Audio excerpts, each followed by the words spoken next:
force dans la bataille, la balle n'est pas sortie. La balle n'est pas sortie et il est toujours présent Chipenga. Chipenga, encore une fois, il faut bien exploiter cette action. Chipenga qui... il est seul et seul alors pour jongler et là il aura droit à un carton. Chipenga, heureusement pour lui, heureusement pour lui que Dario, c'était mal joué. C'était systématiquement mal joué par Chipenga. Il pouvait aller se blottir sur la ligne de touche et gagner des précieuses secondes dans cette toute dernière minute. Et la fatigue s'invite du côté jamaïcain et Norman Campbell qui ne sera pas en regard de se rater, au regard de ses ratés. Un piqué suffisait. Un raté qu'on peut qualifier d'anthologique. Parce que là, il a raté un caviar passe. Un boulevard devant lui, seul devant les gardiens de but, il avait encore la possibilité de jouer avec un coéquipier. La prière est saluée de bon Dieu en cette semaine pascale. Moins de 4 minutes à jouer dans cette partie. Et longue relance de Lionel Passy. Dégagement. Et la Jamaïque gagne une nouvelle touche à la hauteur du rond central. Et Cédric Fakambu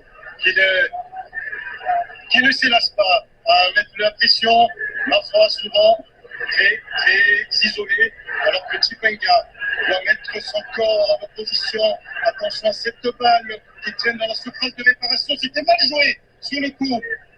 Il fallait un dédoublement. Il a collé la puissance de Bailey, la puissance. En tout cas, il ne faut pas relâcher, il faut être concentré. Et je pense que sur ces coups, il faudrait que tous les joueurs de la République démocratique du Congo puissent se repositionner. Alors que Ethan Pinnock va effectuer une longue touche. Attention à bien protéger la cage. Joyce Chipenga va se dégager. Une petite minute, 1 minute 30. 1 minute 30 à tenir. Attention à éviter. Pourquoi il y a eu le relâchement là sur cette action. 6 mètres, 5 mètres 50. Heureusement pour la RDC qui peut souffler, qui peut récupérer. Toute dernière minute, la RDC se dirige lentement, mais sûrement vers la phase finale de la Coupe du Monde, la 23e édition. Revue en terre américaine. Certainement un peu moins de 25 secondes à jouer. Certainement les derniers dégagements de Lionel Passy. Marcelin, souvenez-vous, au soir de l'élimination, c'est que Chancel même vous disait en zone mixte.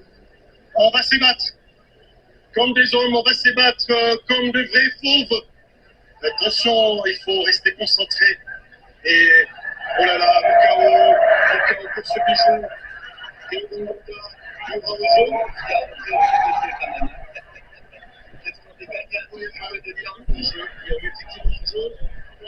Et s'il va les gagner des temps, c'est la dernière minute. On y est dans la 6e et dernière minute et le coup franc n'était pas effectué à l'endroit exact pour la faute. Le hors-jeu a été commis, il faut défendre. Il faut défendre ces précieuses secondes. L'arbitre a consulté son chrono. L'histoire est en train d'être écrite par les joueurs. Mais nous également, la République démocratique du Congo est en Coupe du Monde. La République démocratique du Congo est en phase finale de Coupe du Monde. 52 ans, la République démocratique du Congo est en phase finale de Coupe du Monde. 52 ans après la dernière participation. Et il y a des sportifs très heureux. Et le premier, c'est bien sûr son Excellence Félix Antoine de Tshisekedi Tshilombo, chef de l'État. Il est celui qui a tout semblé finir. On se souvient encore de cette défaite face au Sénégal et tout le monde avait pratiquement lâché, tout le monde était découragé, personne ne voyait la RTC, il est mondial. De là où il était, il avait encouragé les Léopards. On se souvient encore de son discours au terme de la phase. Il a dit qu'il était serein, il était déterminé, il avait il avait foi en lui, il avait foi en ses ambassadeurs, il avait foi en ses léopards pour certainement hisser le drapeau de la République démocratique du Congo.